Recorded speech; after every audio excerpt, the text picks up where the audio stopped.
जो हमने जेन ज़ी पे बात की थी वो भी इस नीयत से थी कि हम जदीद आदमी को, नए आदमी को, नौजवान को हम समझ लें। अभी भी आज जो हम बात करेंगे डीह्यूमनाइजेशन पे, तो वो भी हम जदीद आदमी को समझने की नीयत से करेंगे कि जदीद आदमी कैसा है या क्या बनता जा रहा है। जब आप डीह्यूमनाइजेशन पर सोचेंगे ना कि डीह्यूमनाइजेशन किसे कहते हैं, तो उससे पहले आपके जहन में ह्यूमन का एक तसव्वुर होना चाहिए कि मैं ह्यूमन किसे समझता हूँ। ये बहुत ज़रूरी है ना कि हमारा ह्यूमन का तसव्वुर बिल्कुल क्लियर हो, वाज़े हो, अपना हो। ये बहुत ज़रूरी है, अपना हो। सबसे पहले जो है इंसान क्या है, वो एक जिस्मानी और हयातियाती वजूद है ना, यानी बायोलॉजिकल बीइंग। ये एक बहुत मशहूर फ़लसफ़ी हैं, पिछले सदी में गुज़र चुके हैं, उनका नाम है मिशेल फूकू। उसका कहना था कि इंसान जो है वो सिर्फ बायोलॉजिकल बीइंग रह गया है, या इंसान सिर्फ बायोलॉजिकल बीइंग है। गो के मैं ये कह रहा हूँ कि अभी ये भी नहीं रहेगा। अब शायद वो बायोलॉजिकल बीइंग ना रहे, अगर इंसान की मतलब इंसान इतना डीह्यूमनाइज हो जाए कि वो मशीन बन जाए, वो मशीन की तरह हो जाए। आप लोगों ने देखा होगा कि इंसान जो है वो अभी बताया जा रहा है कि उसकी सारी मेमोरी जो है वो एक चिप में निकाल कर किसी मशीन में डाल देंगे, तो वो मशीन जो है इंसान की तरह बिहेव करने लग जाएगा। मतलब मशीन बिल्कुल फील कर रहा है कि मेरी माँ का नाम ये है, मेरे वालिद का नाम ये है, मेरे फ़लाँ रिश्तेदारियाँ हैं। मशीन है, लेकिन सारा फील कर रहा है दाऊद की तरह बिलफ़र्ज़, कि सारा फील कर रहा है कि मैं तो दाऊद हूँ। तो अगर इंसान की सारी मेमोरी, इंसान का सारा शऊर एक चिप में निकाल कर किसी मशीन में डाल दें तो मशीन हो गया। ह्यूमन जो है वो मशीन में कन्वर्ट हो गया। सही है। खैर, इस पे ज़्यादा डिटेल्स से नहीं जाते, आगे ज़रा मैं आपको बताता हूँ कि वो दर्जे क्या हैं। एक आप लोगों ने सुना होगा ह्यूमनिज़म, एक लफ्ज़ सुना होगा ना, ह्यूमनिस्ट। मैं मज़हब पे यकीन नहीं करता, मैं ह्यूमैनिटी पे यकीन करता हूँ। मैं इस्लाम नहीं, ह्यूमैनिटी सबसे बड़ा मज़हब है। सुना होगा ना, ऐसे लोग कहते हैं बहुत ज़्यादा। लेकिन कोई ये नहीं पूछता कि हमें ये तो बताओ ह्यूमन की तुम्हारी तारीफ़ क्या है।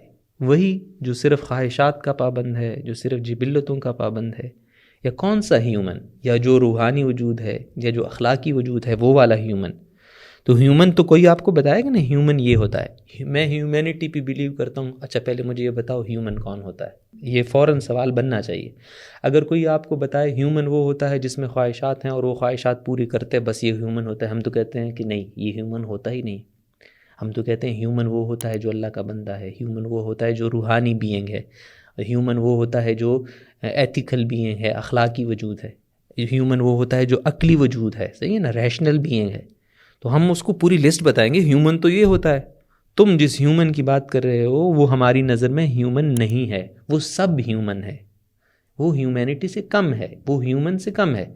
लिहाजा हम सब ह्यूमन को ह्यूमैनिटी पे नहीं मानते। एग्जैक्टली वेस्टर्न जो स्कॉलर्स हैं, एग्जैक्टली जो है वेस्टर्न फिलोसोफर हैं, वो भी ऐसे ही सोचते हैं। कहते हैं इस्लामिस्ट जो हैं ये सब ह्यूमन है। वो जब हम पे कब्ज़ा किया, हम ग़ुलाम बनाया बरसग़ीर के अंदर, तो वो इसीलिए निकल आए थे कि इनको सिविलाइज़ करना है, ह्यूमन के लेवल पे लाना है। ये अब ह्यूमन नहीं है। क्यों ह्यूमन नहीं है? क्योंकि ये आसमान की बातें करते हैं, हिदायत की बातें करते हैं, ये तो ह्यूमन नहीं है। तो ह्यूमन की अपनी, हर तहज़ीब की अपनी अपनी तारीफ़ होती है। लिहाजा हम वेस्ट की तारीफ़ नहीं लेंगे, हम ह्यूमन की अपनी तारीफ़ लेंगे। फिर हम देखेंगे कि इंसान डीह्यूमनाइज हो रहा है।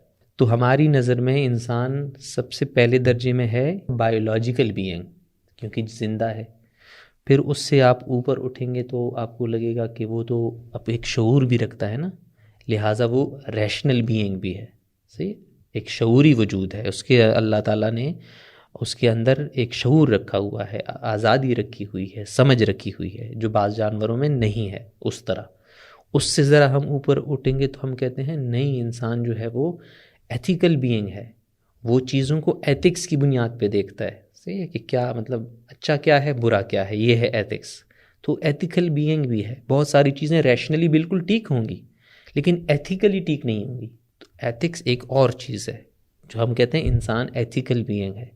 इससे दर्जा एक और ऊपर चले जाएं तो आप कहेंगे कि इंसान जो है वो स्पिरिचुअल बीइंग है।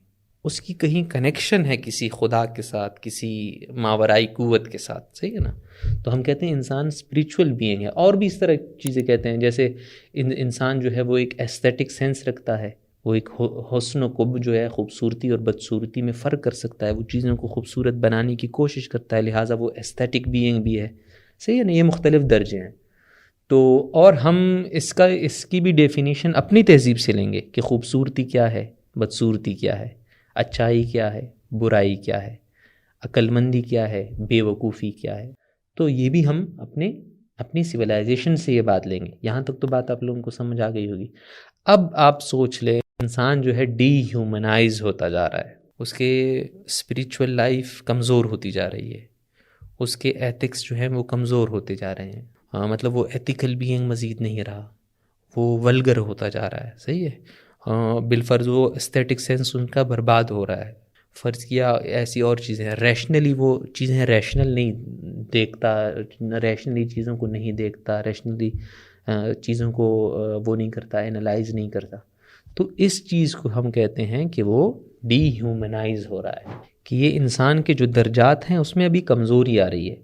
इंसान जो है वो ताल्लुक़ जो है ना, दूसरों के साथ ताल्लुक़, बाअखलाक ताल्लुक़ दूसरों के साथ, इंसान उस पे जीतता है ना। इसीलिए हम कहते हैं इंसान सोशल बीइंग है। सोशल कहते भी यही है कि मतलब वो दूसरों के साथ ताल्लुक़ निभाता है, वफ़ादार होता है। सही है, वो ताल्लुक़ निभाता है।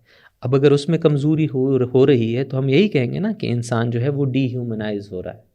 अब जो है लोग सारी चीज़ें चैट जीपीटी से पूछते हैं, तो लिहाजा वो हमारा दिमाग जो है, हमारा जहन इस मामले में कमज़ोर होता जा रहा है। उसके बहुत अहम हिस्से हैं जो इस्तेमाल ही नहीं हो रहे। तो इसका मतलब हम जो कह रहे थे कि इंसान रैशनल बीइंग है, उसमें भी कमज़ोरी आ रही है। कह रहे थे ना थोड़ी देर कि इंसान रैशनल बीइंग है, अक्ली वजूद है। तो जब आपका अक्ल भी काम छोड़ जाए, आप सोशली भी अच्छे ना हों, आप जो है स्पिरिचुअली भी अच्छे ना हों, आपके एथिक्स का भी बेड़ा गर्क हो, तो इसको अगर डीह्यूमनाइजेशन नहीं कहेंगे तो क्या कहेंगे? डीह्यूमनाइज से मुराद हमारे जहन में जो ह्यूमन के तसव्वुरात हैं, ह्यूमन के जो दर्जात हैं, ह्यूमन होने की जो क्राइटेरिया है, वो इससे कम होता जा रहा है मुसलसल। अब आगे क्या बनेगा वो बाद में देखेंगे, लेकिन इसकी कुछ बुनियादी चीज़ें कमज़ोर हो रही हैं। जदीद टेक्नोलॉजी ठीक है, आपकी प्रोडक्टिविटी में तो इजाफ़ा हो रहा है, लेकिन आप उससे डीह्यूमनाइज भी हो रहे हैं। ये तो बहुत ख़तरनाक बात हो गई ना, कि ठीक है मैं जो काम पहले 10 दिनों में करता था अब 10 मिनट में कर लेता हूँ, लेकिन मेरे जहन का या मेरे शऊर का एक पूरा हिस्सा है जो कबाड़ हो गया है, तो मुझे तो नुकसान हुआ ना। यानी आइंदा कुछ लोग ऐसे भी होंगे कि जो ये जो बहुत बुनियादी किस्म की चीज़ें हैं ये भी नहीं कर सकेंगे। क्या करेंगे फिर इंसान? कुछ भी नहीं कर सकेंगे, सब कुछ बिलफर्ज एआई कर रहा है। तो इंसान तो पता नहीं जो है चलता फिरता बीइंग भी रहेगा या नहीं, घर में बैठा रहेगा, रोबोट सारे काम करेंगे। तो या किसी बेड पे लेटा रहेगा, रोबोट सारे काम करेंगे।